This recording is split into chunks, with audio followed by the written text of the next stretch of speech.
अस्सलाम वालेकुम। दुरूद शरीफ पढ़ने।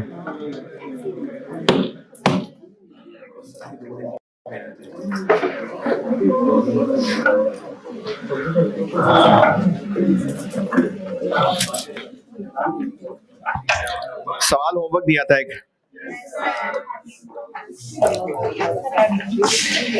तो फिर किया भी होगा वाकई।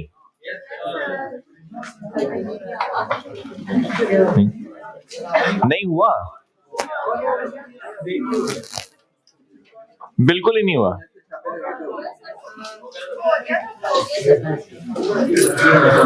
दो मसले इसमें नॉर्मली होते हैं कौम को, वो बता देता हूं। उसके अलावा भी कुछ पूछना हो तो पूछ लीजिएगा। एक मसला ये कि लिमिटिंग फैक्टर क्या है? लेदर। तो जब आप इनकी रैंकिंग कर रहे होंगे, जैसे क्या क्या फुटबॉल, बास्केटबॉल है और रग्बी है, जब इनका कंट्रीब्यूशन निकल आया, कंट्रीब्यूशन पर यूनिट निकल आया, कंट्रीब्यूशन पर यूनिट निकालने में कोई मुश्किल परेशानी। मसला तब होगा जब आप यहां पर एक बॉल के लिए कितना लेदर लगता है ये नहीं दिया हुआ, ये नहीं बताया हुआ।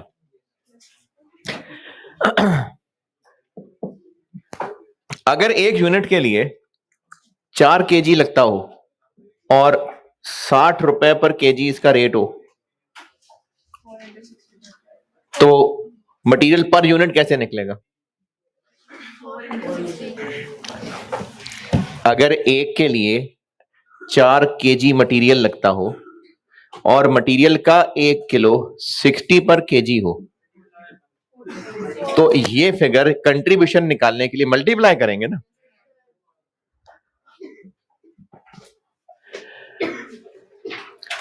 एक स्क्वायर फीट 95 का मिलेगा, ये है 95 पर स्क्वायर फुट। जबकि यहां पर हमने क्या लिखना है? Rupees per unit. इसको मल्टीप्लाई करना चाहिए कि एक यूनिट में कितने स्क्वायर फीट लगते हैं। ये देने की बजाय ये दिया हुआ 38, इसको इससे डिवाइड करेंगे तो ये निकलेगा। ये पॉइंट था एक कि आपको इसमें लेदर की क्वांटिटी नहीं बताई हुई थी, यानी square feet plus per unit नहीं बताया हुआ था, लेकिन यह पता था कि लेदर की कॉस्ट पर यूनिट कितनी है और पर स्क्वायर फीट कितनी है। तो ये पर यूनिट बनी ही ऐसे होगी जब 95 पर स्क्वायर फुट को स्क्वायर फुट पर यूनिट से मल्टीप्लाई किया होगा। ये नहीं पता, ये पता है और ये पता है, डिवाइड करेंगे तो स्क्वायर फीट पर यूनिट निकलेगा। एक ये मसला होता है। रैंकिंग तक जिन्होंने भी किया है, रैंकिंग तक और कुछ पूछना है तो पूछें।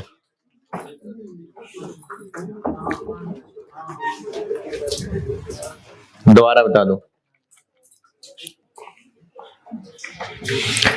जब कंट्रीब्यूशन पर यूनिट निकाल रहे हैं, पहले भी एक दो सवाल क्लास में कर लिए, पहले भी एक होमवर्क कर लिया, तो उसमें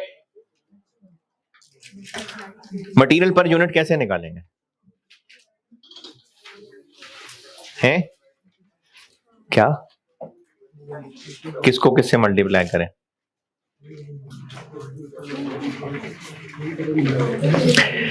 ये बॉल्स हैं, एक यूनिट कह लेते हैं हम लोग। यहां पर sale price per unit, leather cost per unit, direct labour cost per unit लिखेंगे तो कंट्रीब्यूशन निकलेगा ना। अगर ये पता हो कि एक यूनिट के लिए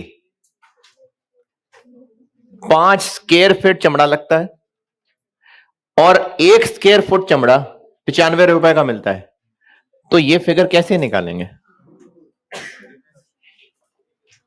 मल्टीप्लाई करेंगे ना। तो जो आंसर आएगा वो क्या चीज होगी? Leather cost per. तो अब आपको ये बताया हुआ है, ये नहीं बताया हुआ।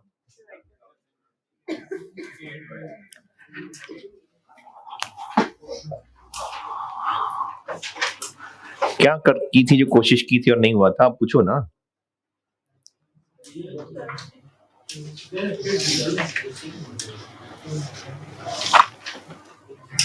जिसने किया कंट्रीब्यूशन पर यूनिट और पर स्क्वायर फुट और रैंकिंग। दूसरा मसला इसमें कॉम को ये होता है कि टोटल फिक्स्ड ओवरहेड्स नहीं दिए हुए। जो मैंने क्लास में परसों एक सवाल किया था, परसों,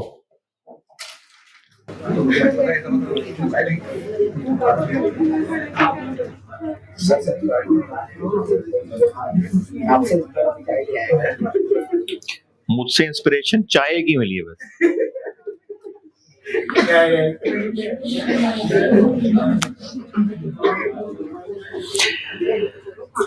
पुरानी किसी क्लास में एक सवाल किया था बॉक्सेट लिमिटेड का, और उसमें भी profit for the month of February पूछा हुआ था, और वो ऐसे कैलकुलेट किया था कि जो 3 प्रोडक्ट्स का ऑप्टिमम प्लान बनाया था उसके कंट्रीब्यूशन, और उसमें से 5 मिलियन माइनस किया था। 5 मिलियन उस सवाल में फिक्स्ड एफओएच थी जो दिए हुए थे, इस सवाल में नहीं दिए हुए, बल्कि दिया हुआ है 4 रुपए पर आवर। सवाल की रिक्वायरमेंट क्या है? प्रॉफिट कैलकुलेट करना है ना। तो प्रॉफिट कैलकुलेट करने के लिए आपने ऑप्टिमम प्लान तो बना लिया, फिक्स कॉस्ट चाहिए, फिक्स कॉस्ट नहीं दी हुई है, 4 रुपए पर लेबर आवर दिया हुआ है, टोटल चाहिए, तो टोटल लेबर आवर से मल्टीप्लाई कर लें। कौन से टोटल लेबर आवर्स हैं, कौन से यूनिट्स बनाने के लिए? जो ऑप्टिमम प्लान बनाए हैं ये, या जो सवाल में बजटेड दिए हुए हैं ये?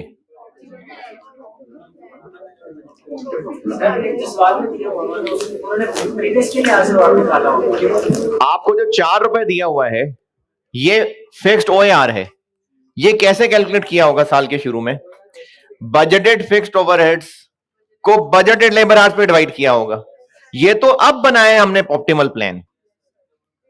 ऑप्टिमल प्लान तो आपसे रिक्वायर्ड था, ओएआर कैसे निकला होगा? Budgeted fixed overheads divided by budgeted hours, यानी बजटेड आवर्स वो जो बजटेड प्रोडक्शन की बेस पे निकलेंगे।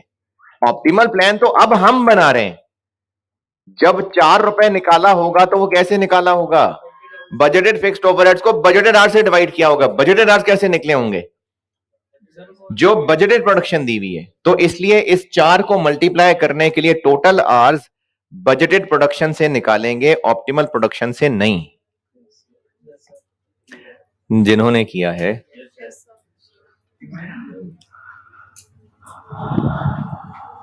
और इस सवाल में जो पूछना है पूछें। चलें, कुछ नहीं पूछना।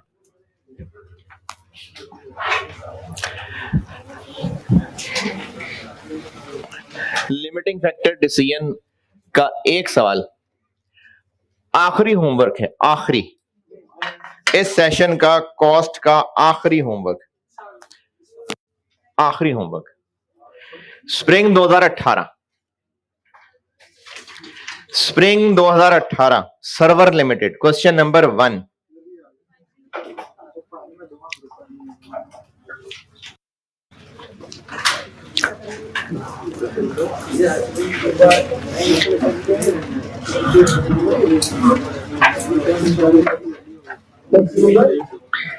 Spring 18 question number 1, server limited.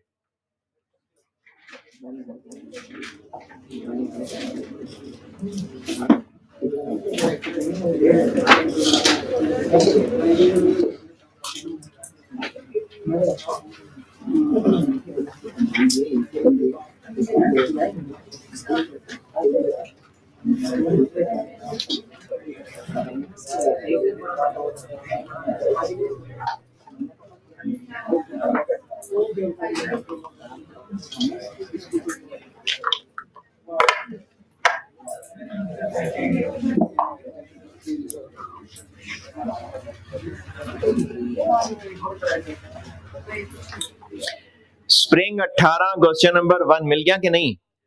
इसका आई कैप का सोल्यूशन बिल्कुल ठीक है, कोई मसला नहीं है, लेकिन उनकी ना वैल्यूज के अंदर एक्सप्लेनेशन कम है, तो मैंने इसका अपने फॉर्मेट पे आपको वैल्यूज एक्सप्लेन करके सोल्यूशन दिया है, ग्रुप में भेजा होगा, मिल गया होगा, मिल गया। तो ये ऑनलाइन वालों के लिए मैंने आपके एलएमएस पे रख दिया फॉर लेक्चर 99 लिख के। इसमें लिमिटिंग फैक्टर और स्पेशल ऑर्डर मिक्स था, लिमिटिंग फैक्टर और स्पेशल ऑर्डर मिक्स था इसमें, यानी दो प्रोडक्ट्स बनाते थे, हंसी खुशी रह रहे थे, एक नया ऑफर आई है एक नए प्रोडक्ट की और वो है भी अच्छा, लेकिन इतने रिसोर्सेज नहीं है कि जो दो बना रहे थे और जो तीसरा आया है ये कर सकें, तो इसलिए सवाल लिमिटिंग फैक्टर का है। स्पेशल ऑर्डर मिक्स होने से फर्क सिर्फ इतना पड़ेगा कि अब जब आप उस नए वाले प्रोडक्ट की कंट्रीब्यूशन निकालेंगे तो चूंकि वो स्पेशल ऑर्डर मिक्स हुआ हुआ है, तो कौन कौन से इनकम एक्सपेंस लेंगे, रेलेवेंट वाले, तो ये रेलेवेंट कॉस्टिंग और साथ ये मिक्स होके एक सवाल है। ओके, ये आखिरी होमवर्क है इस सेशन का, आखिरी होमवर्क कॉस्ट का, आखिरी आखिरी आखिरी नहीं कह रहा, आखिरी एक सिंगल दफा आखिरी होमवर्क है ये। होमवर्क तो है जी, एक्स्ट्रा क्लास क्या नहीं, आखिरी कह रहा हूं ना।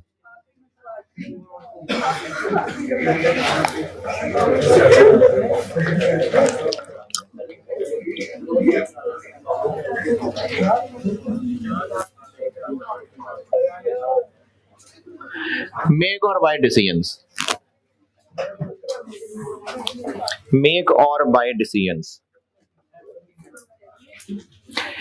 इनको कहते हैं आउटसोर्सिंग डिसीजंस। आउटसोर्सिंग क्या होता है, यानी जो काम हम खुद कर रहे थे वो अब किसी और से करवा लेते, तो बाय क्या होता है,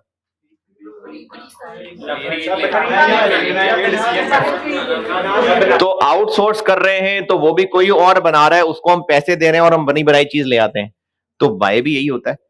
तो इसलिए मेक और बाय ऑप्शन को आउटसोर्सिंग डिसीजन भी कहते हैं, यानी हम लोग बनाया करते हैं, अब ऑप्शन ये हो रही है सामने के बाय कर सकते हैं, तो क्या मेक ही करते रहें या मेक छोड़ के बाय पे चले जाएं, ये डिसीजन है, इनको आउटसोर्सिंग डिसीजन भी कहते हैं।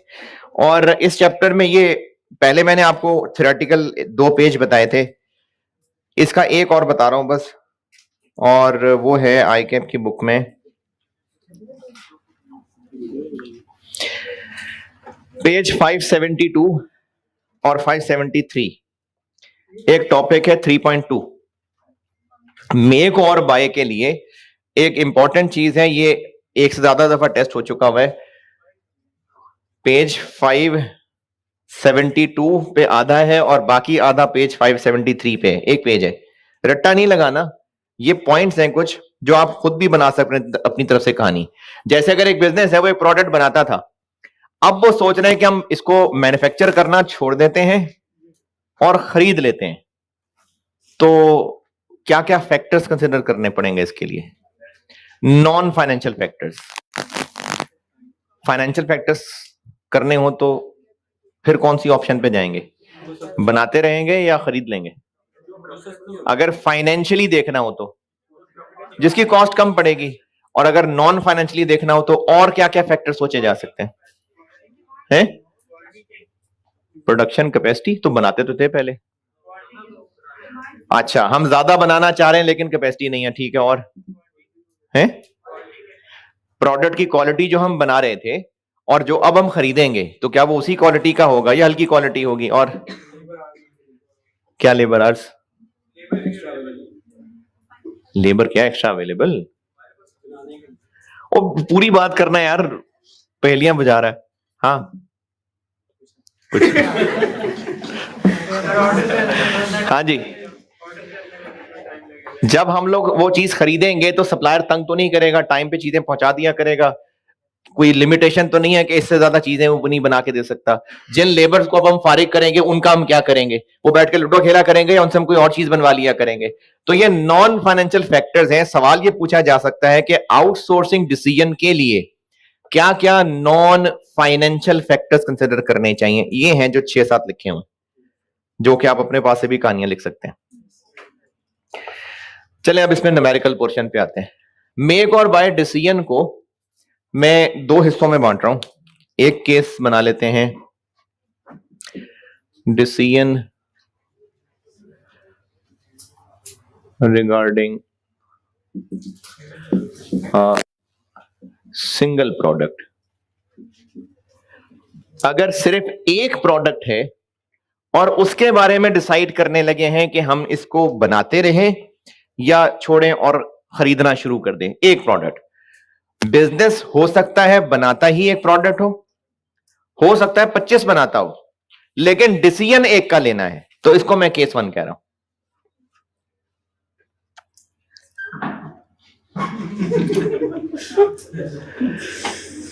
केस 1 ये बनाया है कि एक प्रोडक्ट के बारे में डिसाइड करना है।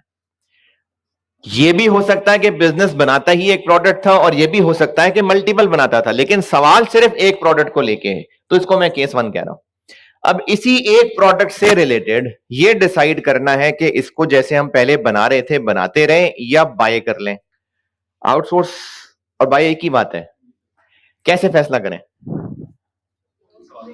हाँ जी, जो ऑप्शन जो सस्ती पड़ेगी ऑप्शन, तो बिल्कुल ऐसे ही है, खत्म हो गया ये। ऐसे ही है, ये ऐसे ही है कि है? बिल्कुल बिल्कुल। अब ये डिसीजन मेकिंग है कि हमने देखना है दोनों ऑप्शंस में से जो सस्ती पड़ेगी। तो इसका डिसीजन मैकेनिज्म ये है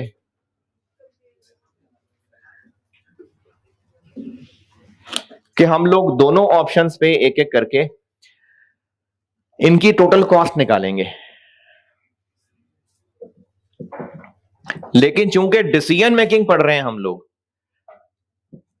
तो कौन सी cost? Relevant cost. Relevant cost के लिए क्या सुनहरी असूल है? 4 कि हमारे इस डिसीजन की वजह से जो एक्स्ट्रा आउटफ्लो होगा रेलेवेंट है, जो एक्स्ट्रा इनफ्लो होगा रेलेवेंट है। एक आउटफ्लो होता था, अब बच जाएगा, रेलेवेंट है। एक इनफ्लो होना था, अब नहीं होगा, तो वो रेलेवेंट है। इन अदर वर्ड्स, हमारे डिसीजन की वजह से जो जो भी चेंजेस होनी है वो रेलेवेंट है, और जिनमें कोई चेंज नहीं होनी वो रेलेवेंट नहीं है। तो हमने करना यह है कि टोटल रेलेवेंट कॉस्ट निकालेंगे for make option and by option.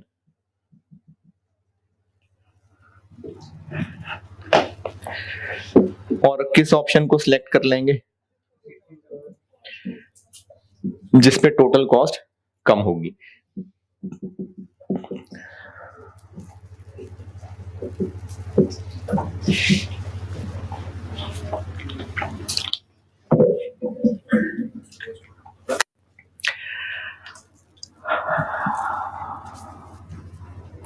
बस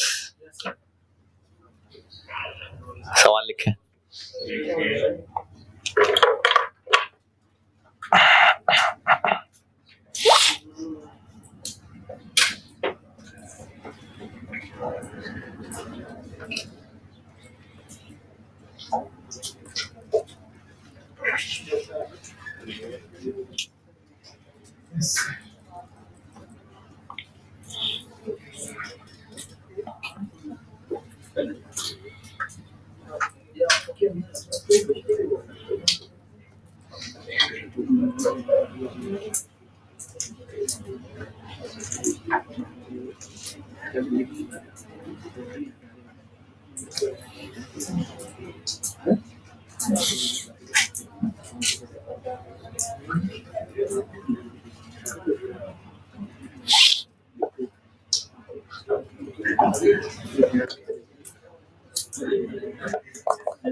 annual demand of product A, annual demand of product A,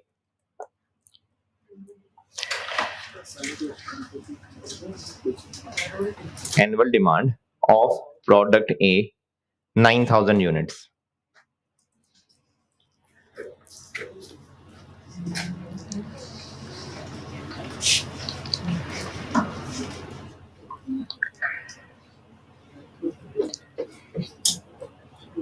Total costs for the year, total costs for the year relating to, total costs for the year relating to production of 9,000 units of A, 9,000 है ना demand, 9,000 units of A are as follows.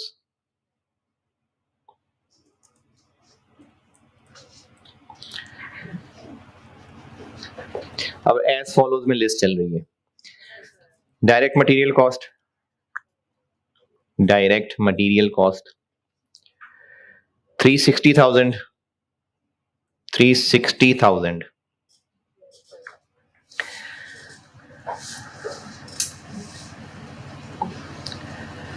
Direct labour cost,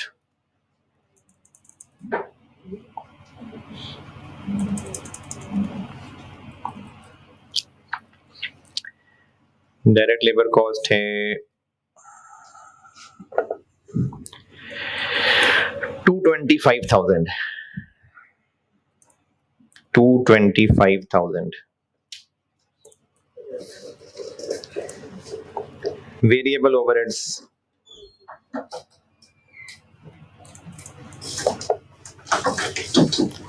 variable overheads, exactly.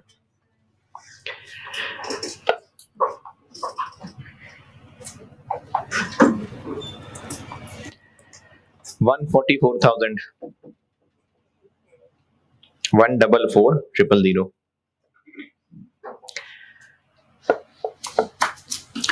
Fixed overheads, अच्छा fixed overheads की आगे ना फिर से कहानी चलने लगी. कौन है?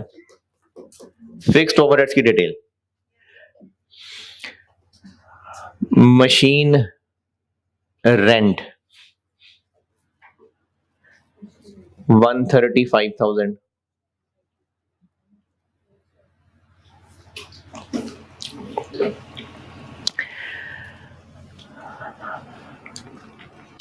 allocated fixed overheads, allocated fixed overheads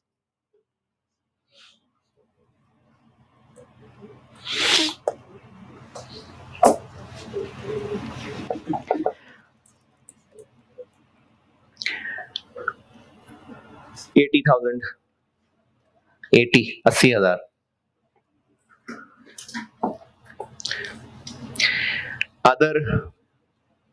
Other directly attributable overheads, other directly attributable overheads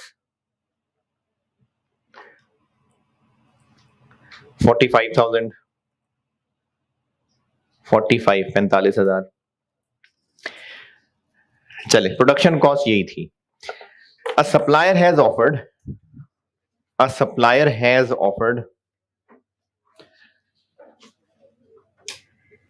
to supply, a supplier has offered to supply 9,000 units of product A, 9,000 units of product A at a price of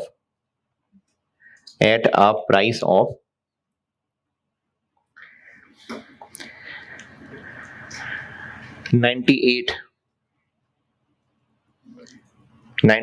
per unit, 98 रुपए per unit.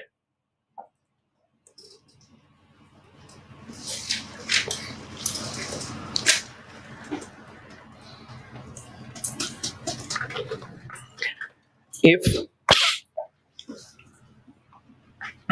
supplier's offer is accepted, if supplier's offer is accepted, then production machine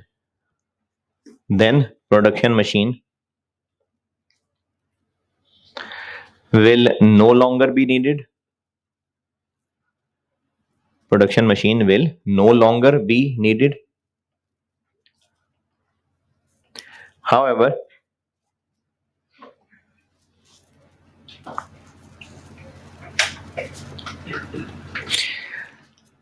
a consultant would be hired. A consultant would be hired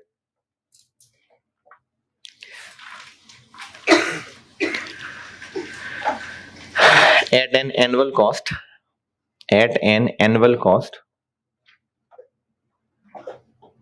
of 40,000 रुपए, 40,000 for inspection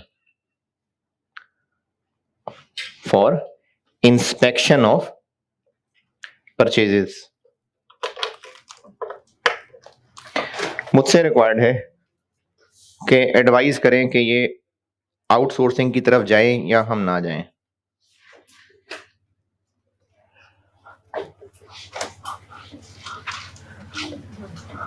अच्छा, अभी outsourcing कहां से आ गई? ये जो bye वाली बात है ये आउटसोर्सिंग ही है जी। क्या तरीका? दोनों ऑप्शंस की कॉस्ट, रेलेवेंट कॉस्ट निकाल लेते हैं। तो अगर हम चलें मेक ऑप्शन पे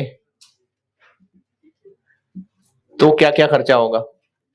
अच्छा, रेलेवेंट कॉस्ट कौन सी होगी कि मेक करेंगे तो होगी, नहीं करेंगे नहीं होगी, वही रेलेवेंट है ना। तो डायरेक्ट मटेरियल कितना? 360, डायरेक्ट लेबर 225, फिर वेरिएबल ओवरहेड्स 144 और फिक्स्ड ओवरहेड्स कोई भी रेलेवेंट नहीं होंगे। देखें, अगर कहा हुआ है कि मशीन नहीं चाहिए होगी तो फिर रेंट पे नहीं लेंगे ना, फिर तो मशीन का रेंट नहीं पड़ेगा, तो वो रेलेवेंट है। भाई मेक करेंगे तो रेंट पड़ेगा ना, नहीं करेंगे तो नहीं पड़ेगा, तो हाँ रेलेवेंट है। कितना? 135 और एलोकेटेड फिक्स्ड ओवरहेड्स।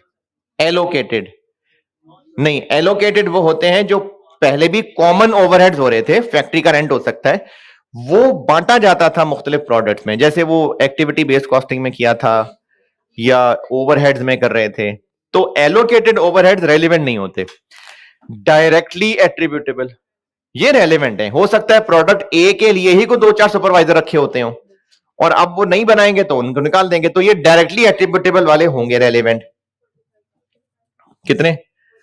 45,000। तो अगर हम मेक पे चलते रहें तो खर्चा होगा 909 और अगर बाय ऑप्शन पे चले जाएं तो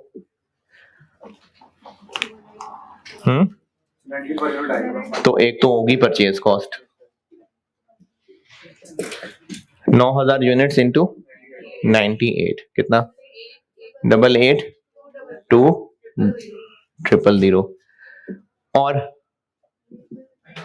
लेबर किधर है? इन्फेक्शन कॉस्ट पड़ेगी।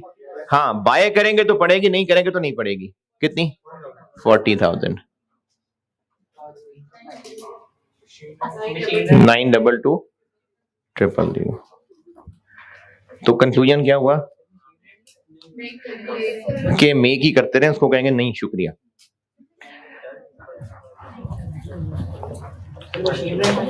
अच्छा,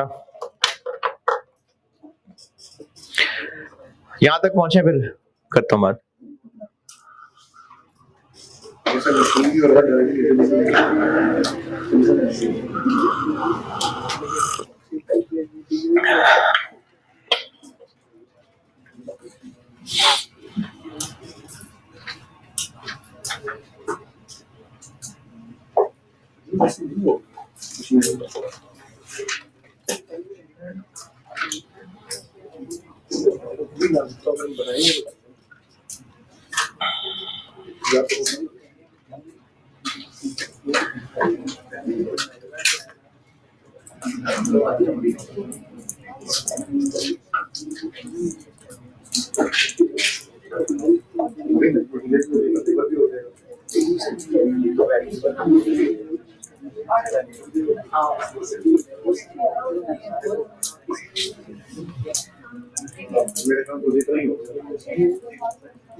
यहां तक ओके?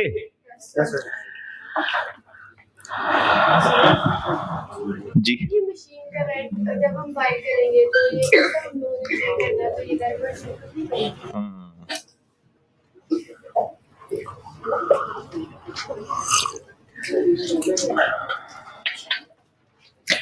हाँ भाई, यहां तक जितना मैंने सॉल्व किया, इसमें एक कॉमन मसला होता है अक्सर लोगों को, जो कि आप में से भी होगा कईयों को। क्या बोला कि अगर हम बाय ऑप्शन पे जाएंगे तो मशीन का किराया पड़ता था वो सेव हो जाएगा, तो वो रेलिवेंट इनकम आएगी हैं? तो फिर मटेरियल भी बच जाएगा, फिर वो भी सेविंग आएगी, लेबर भी बच जाएगी, वो भी सेविंग आएगी, अदर ओवरहेड्स भी बच जाएंगे, वो भी सेविंग आएगी। तो आनी तो चाहिए नहीं है? हाँ, क्यों? अभी एक खर्च ही नहीं किया तो सही करते नहीं ना, ये होता है ना खर्चा, हर साल होता है ये खर्चा। हम देखें, प्रोडक्ट ए हम बनाते हैं, ऐसा नहीं है कि प्रोडक्ट ए अभी लॉन्च करना है और ये फैसला कर रहे हैं कि लॉन्च करना है तो खरीद के लॉन्च करें या बना के लॉन्च करें, ऐसा नहीं है। हम बनाया करते हैं, ये हर साल के रेगुलर खर्चे बताए हुए हैं। नहीं, लेकिन अगले साल भी तो होना ही थे ना, अगर प्रोडक्शन करनी है। हम लोग बनाया करते हैं हर साल, और हर साल 9,000 बनाते हैं, इस साल भी 9,000 ही बनाएंगे। तो जैसे बना रहे हैं वैसे ही बनाते रहे, या इस साल बनाना रहने देते हैं, खरीद लेते हैं, ये डिसाइड हो रहा है। ऐसा नहीं है कि दो ऑप्शंस में से कोई एक है जो हमने अब आगे बढ़ के प्रोडक्ट ए बेचना है। प्रोडक्ट ए हम बेचते हैं हर साल, पहले भी ये बनाया ही करते थे, ये प्रोडक्शन कॉस्ट हर साल होती है। इस साल भी अगर मेक ऑप्शन पे जाएंगे तो ये प्रोडक्शन कॉस्ट होगी, लेकिन अगर बाय ऑप्शन पे चले गए तो नहीं होगी। तो ये डिसीजन हो रहा है इस वक्त। तो अगर मेक ऑप्शन पे रहते तो ये खर्चा होना था, होता था, पहले भी होता था, आइंदा भी होगा। बाय ऑप्शन पे चले गए तो सारा सेव हो जाएगा। नहीं होगा सेव? होगा ना, तो उसको रेलिवेंट इनकम दिखाएं। रिपीटर अभी जवाब ना देना, अभी रिपीटर जवाब नहीं है के दिल कह रहा है कि इनकम होनी चाहिए जी। क्या फायदा ले लिया हमने?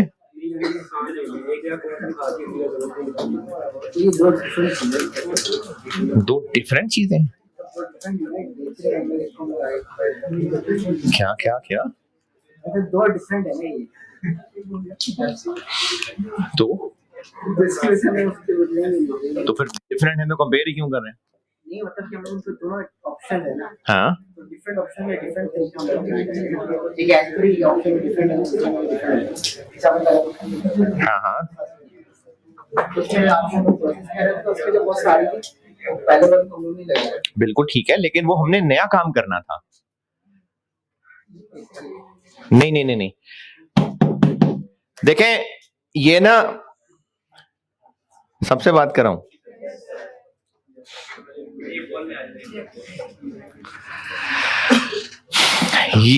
एक शुरू में सवाल किया था जिसमें वो सालसा बनाया था, एक सालसा बनाया था और एक फालसे की रेडी लगाई थी। वो ऑलिव और मिंट का बड़ा पैक निकाला था। तो उस सवाल के अंदर हमने ऑप्शन 1 और ऑप्शन 2 को कंपेयर किया था। तो एक ऑप्शन थी ऑलिव और मिंट और एक ऑप्शन थी सालसा, और दोनों में हमने अलग अलग कैलकुलेशन की थी, और एक को सॉल्व करते हुए तो दूसरे को फिर सेविंग दिखाया था नहीं। तो उसमें हमने डिसीजन कैसे किया था? दोनों का प्रॉफिट कंपेयर किया था। वो दोनों ही नए काम थे और दोनों ही में से किसी एक को हमने करना था। ये प्रोडक्शन होती है हर साल, हम हर साल किया करते हैं प्रोडक्शन। इस साल हम सोच रहे हैं कि प्रोडक्शन रहने देते हैं, बाय ऑप्शन पे चले जाते हैं। तो अब अगर बाय ऑप्शन पे गए, 9000 यूनिट्स हम बनाया करते हैं। मुझे लग रहा है मैं फर्क ही नहीं समझा पा रहा। सालसा और ऑलिव मिंट वाला डिफरेंट सवाल था। वो डिफरेंट सिनेरियो क्यों था? क्योंकि उसमें जिन दोनों ऑप्शंस को कंपेयर कर रहे थे वो दोनों की दोनों नई ऑप्शंस थी, उन दोनों में से कोई एक लेना था। लेकिन अब बेशक दो ऑप्शंस हैं, लेकिन ये वो है जो हम अभी किया करते हैं। हर साल होती है 9,000 यूनिट्स की प्रोडक्शन, हर साल ये खर्चा हुआ करता है। इस साल भी हमें बेचने हैं 9,000 यूनिट्स, बस ये करना है कि अब फिर बनाना रहने देते हैं, खरीद के बेच देंगे। ये सिचुएशन और सालसा वाले में फर्क है फर्क। तो अब जब हम इस ऑप्शन पे आएंगे तो वो खर्चे जो होते थे अब नहीं होंगे। होते थे, वो हर साल होते थे, इस साल भी होने थे। बाय ऑप्शन की जाने पे सेव हो जाएंगे। तो उनको दिखाएं इनकम। नहीं, अभी भी नहीं। सर मतलब ये अगर आपको स्पेशल ऑर्डर है तो सेव होगा, फिर तो हम दिखाना। अगर कोई स्पेशल ऑर्डर सर से तो हमने दिखाना था। स्पेशल ऑर्डर की बात नहीं है, पूरा डिसीजन मेकिंग चल रही है इस वक्त। सर अगर सर उसकी सारी को घर नहीं को बना ले और यहाँ से माइनस हो जाए तो बाकी बचेगा कुछ नहीं। क्या मतलब बाकी बचेगा कुछ? अगर ये 922 माइनस 901 को इस कॉस्ट आएगी अगर हम है, बात तो डिसीजन की है। सर वो लेकिन अगर वो हो ही रहा सर बात यार किसी को मेरी बात समझ नहीं आ रही।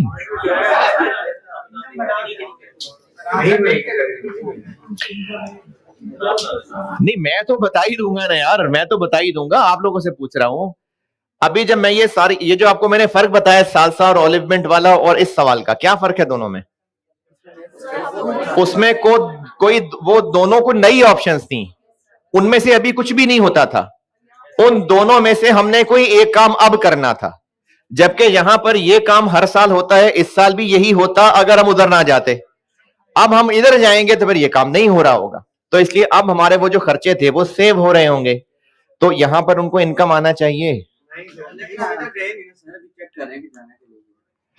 तो डिसीजन मेकिंग में चेक ही कर रहे होते हैं ना, गए तो नहीं होते हैं अभी। नहीं तो सिर्फ ये मसला है कि पीछे रह थोड़ा सा जाएगा। सर सोर्स का डिफरेंस लेके भी तो इनका बना सकते हैं। ये मतलब एक और वाई के देखिए अगर हम किसी को पैसे लगे तो आप नहीं लेते सर। यार ये तो डिसीजन मेकिंग बर्बाद कर दिया आपने। तो हाँ वही है ना, उसको नहीं कहा रेलेवेंट इनकम। हमारा खर्चा होना था, अब वो बच जाएगा, तो वो नहीं है इनकम। तो फिर ये भी यही कह रहा हूं।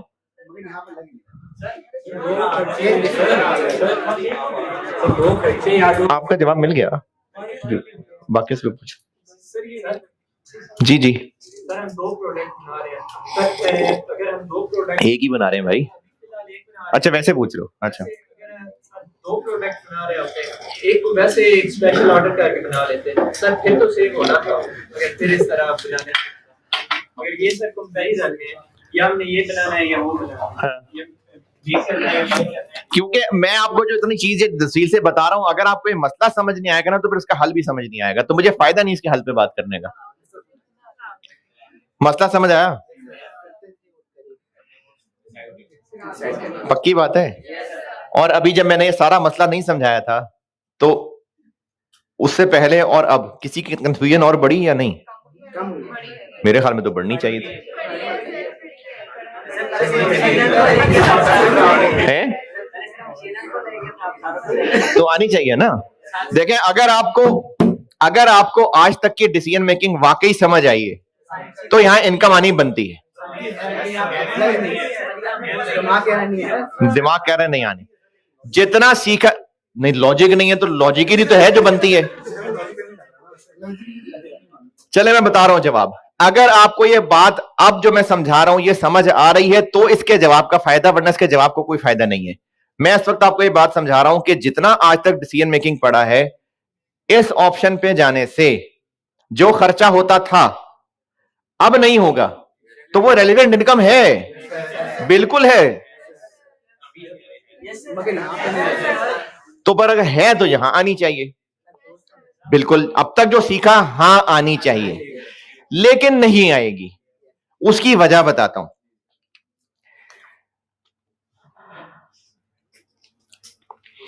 एक ऑप्शन पे अगर हम चलें तो उससे जो इनफ्लो रेलिवेंट वाला और आउटफ्लो होना है रेलिवेंट वाला, वो 500 होना है नेट।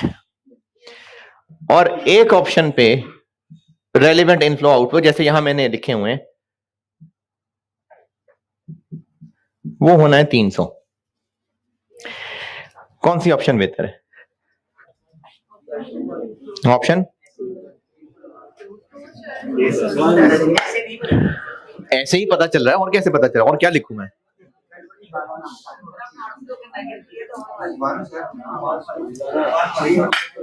नहीं भाई, मैंने नेट लिखा है। नेट लिखा है मैंने। ले भाई, ले, ये ले 1500 और 1000, 2600, 2300। चले अब ठीक है। कौन सी ऑप्शन बेहतर है? ऑप्शन 1। अच्छा, ये कल एक सवाल कराना है मैंने, और मुझे ऑलमोस्ट यकीन है कि मुझे उस सवाल को कराते हुए ये बात कल फिर दोबारा समझानी पड़नी है। इसको हम ऐसे कंपेयर करें तो कौन सा ऑप्शन बेहतर है? ऑप्शन 1। हम इस सवाल को ऐसे भी सॉल्व कर सकते हैं, और हम इस सवाल को एक और तरीके से भी सॉल्व कर सकते हैं। और वो एक और तरीका ये है कि चलो ऑप्शन 1 करते हैं। ऑप्शन 1 करेंगे तो 1500 मिलेगा, 1000 आउट होगा। और चूंकि ऑप्शन 2 नहीं कर रहे होंगे तो वो जो 300 आना था अपॉर्चुनिटी कॉस्ट, वो नहीं आएगा।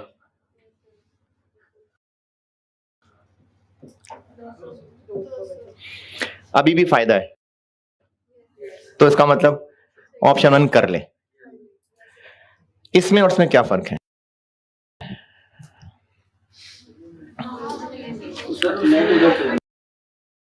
वहां पर हमने दो ऑप्शंस को अलग अलग सॉल्व किया, जिनको कंपेयर करना था उनको अलग अलग सॉल्व किया और उनके एंड रिजल्ट को कंपेयर करके फैसला कर लिया। जबकि यहां पर हमने किसी एक को सॉल्व किया और उसको करते हुए दूसरे का ना होना एज अ कॉस्ट दिखा दिया। और अगर अब भी आंसर पॉजिटिव आ गया तो ऑप्शन 1 करना है, और अगर नेगेटिव आ जाता तो ऑप्शन 1 नहीं करना है। तो अगर हमने दो या दो से ज्यादा, बल्कि दो ही ठीक है, अगर हमने दो ऑप्शंस को कंपेयर करना है तो सवाल को प्रेजेंट करने के दो तरीके हैं। दोनों को अलग अलग सॉल्व कर लें और उनके रिजल्ट को कंपेयर कर लें, या फिर किसी एक को नेट सॉल्व कर लें और अब जब दूसरे को नहीं कर रहे होंगे तो उसको यहां पर एज अ कॉस्ट या एज अ सेविंग दिखाएं। वो जो सालसा वाला सवाल था उसमें हम ऑलिव और मिंट कर रहे थे, एक ऑप्शन कंबाइंड और एक सालसा था। तो वो जो ऑलिव मिंट की कंबाइंड ऑप्शन ले रहे थे उसमें हमारा एग्जिस्टिंग का जो नुकसान होगा वो एज अ कॉस्ट ले रहे थे। क्यों? क्योंकि हम एग्जिस्टिंग को ऑप्शन 3 तो नहीं लेके सॉल्व कर रहे थे, हम एग्जिस्टिंग को कोई अलग ऑप्शन ले रहे थे। खैर बहुत पुराना सवाल हो गया, भूल गए होंगे आप। अगर हमने इस तरीके से चलना है और इस तरीके से चलते हुए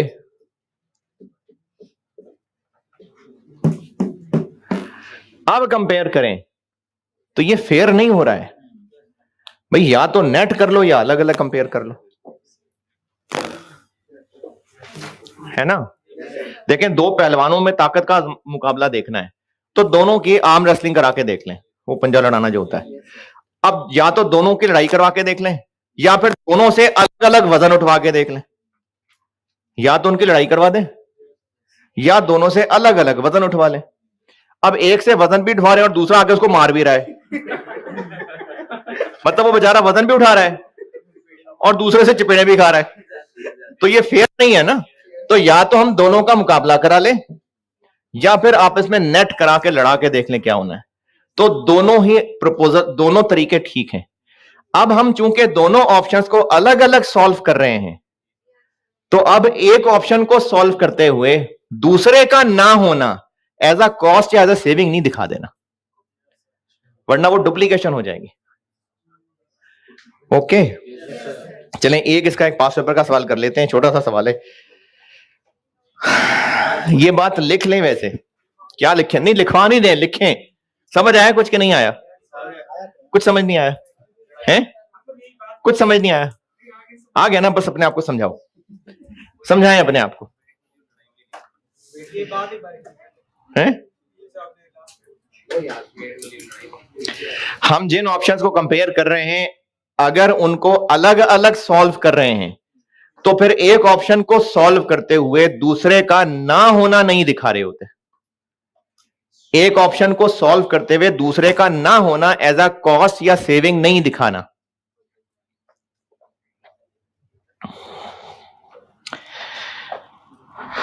और ये लिख के आप सवाल पढ़ लें,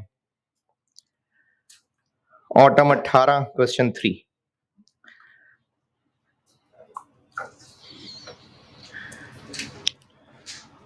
ऑटम 18 क्वेश्चन 3।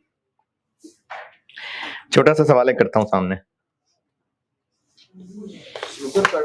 जी। Snooker,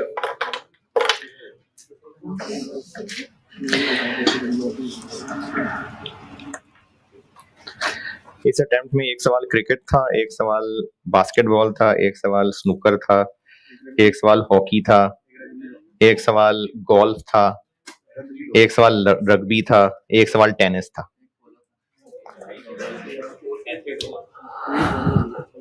autumn 18 question number 3, snooker private limited. पढ़ लीजिए, मैं करता हूं।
Question 3, autumn 18, snooker private limited.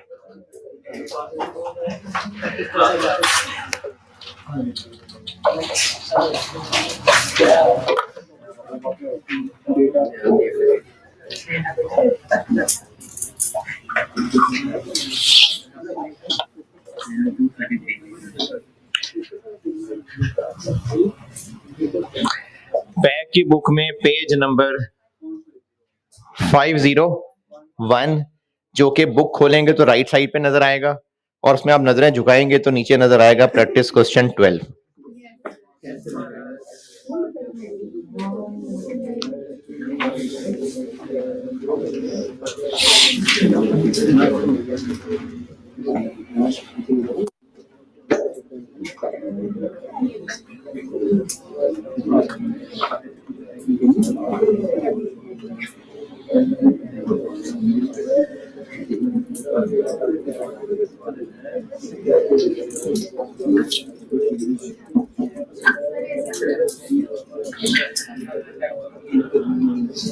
Rehan यार ये एसी चलाना है।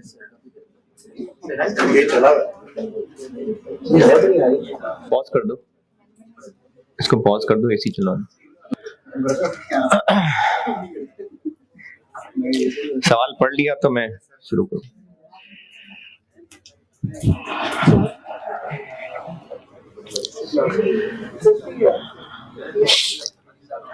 एक कंपोनेंट है बीटा जो हम और बहुत सारे प्रोडक्ट्स में इस्तेमाल करते हैं और हमें साल का 18,000 चाहिए होता है। अभी इस वक्त बीटा बनाने का खर्चा 3670 मटेरियल है, लेबर है, वेरिएबल ओवरहेड्स हैं और फिक्स्ड मैन्युफैक्चरिंग ओवरहेड्स हैं। सप्लायर ने ऑफर किया है कि वो हमें ये बीटा 7,000 का बेचने को तैयार है, तो 6 का तो हम अभी खुद बना रहे हैं, तो फिर है मतलब 6 का हम खुद बना रहे हैं और वो कह रहा है मैं 7 का बेच दूंगा आपको, तो वैसे ही इसको मना कर दें।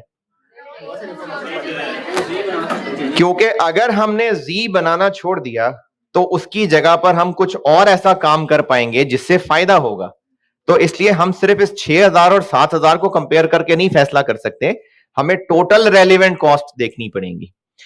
तो होगा ये कि एक तो हम इन लेबर से एक प्रोडक्ट जी बनवा लेंगे, उसके अलावा हमारे कुछ खर्चे भी सेव हो जाएंगे।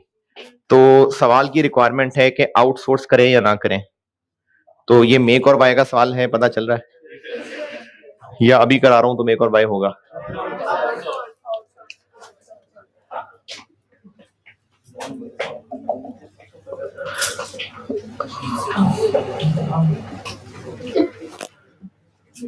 बड़ी बड़ी फिगर्स हैं, आप मिलियन भी कर सकते हैं, 1000 भी कर सकते हैं।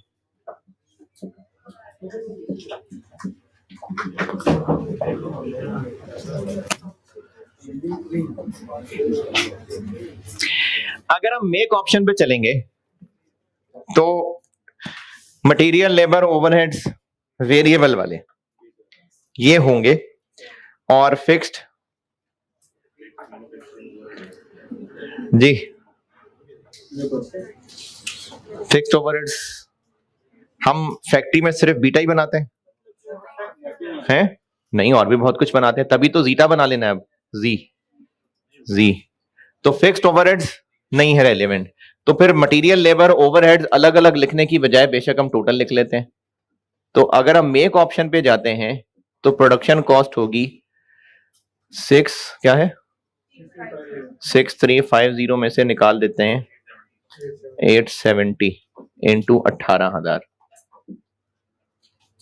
ये क्या किया, पर यूनिट है ना, फिक्स निकाल दी उसमें से, तो मटेरियल, लेबर, ओवरहेड ले लिए हैं, मटेरियल, लेबर, वेरिएबल ओवरहेड्स कितना आ गया जी 98.64 क्या जी, पर यूनिट कंपेयर करें तो गलत है ना, और भी चीजें हैं ना बहुत सारी, और भी तो बहुत कुछ चेंजेस आएंगी ना, कुछ फिक्स्ड ओवरहेड्स चेंज होंगे और सबको पर यूनिट कर लें। चलो मैं टोटल निकाल दूं, उसके बाद आप 18 से डिवाइड कर देना और फिर उनको कंपेयर कर लेना। इधर आते हैं, एक तो परचेज प्राइस देनी होगी कितनी 7,000 इंटू 18,000 126। लेकिन अगर हम जाएंगे बाय ऑप्शन पे तो दो फायदे होंगे। एक तो हम जी बना के उससे कुछ कमा लेंगे, और दूसरा हमारे फिक्स्ड ओवरहेड्स में 1.9 की सेविंग हो जाएगी। तो अब मैं यहां सेविंग दिखाऊं या रहने दो, अभी तो मना किया था। मैं यहां फिक्स कॉस्ट नहीं दिखा रहा ना, तो इसलिए उसकी सेविंग फिर मैं यहां दिखा रहा हूं।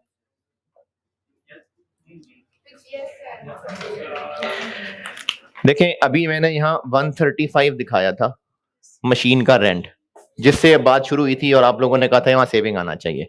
फिर मैंने और बात बढ़ा के तो मटेरियल लेबर को भी वहां जगह बनवा दी थी, लेकिन बात रेंट से शुरू हुई थी। तो रेंट को यहां पर सेविंग हम नहीं दिखा रहे थे, क्योंकि हम यहां पर एज कॉस्ट दिखा रहे थे। डिसीजन पे फर्क ना पड़ता अगर इसको यहां दिखाने की बजाय यहां सेविंग दिखा लेते। दोनों बातें ठीक है, या वहां एज कॉस्ट दिखा लें या वहां एज कॉस्ट ना दिखाएं और यहां सेविंग दिखा लें।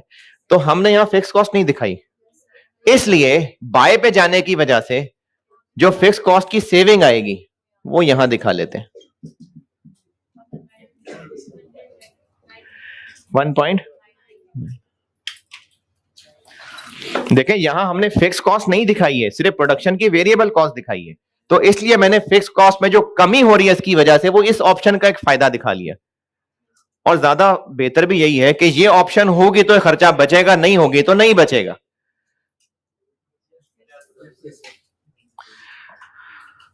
यहां तक 3 नंबर यहां तक आ गए।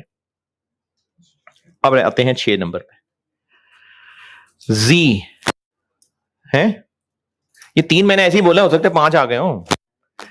जी की कैलकुलेशन पे आते हैं।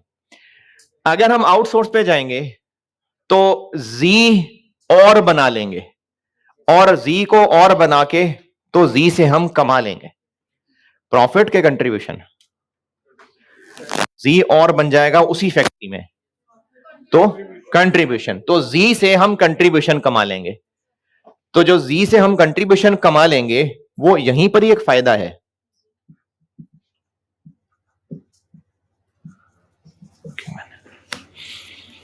वो यहां का एक बेनिफिट है ना, कि नहीं है?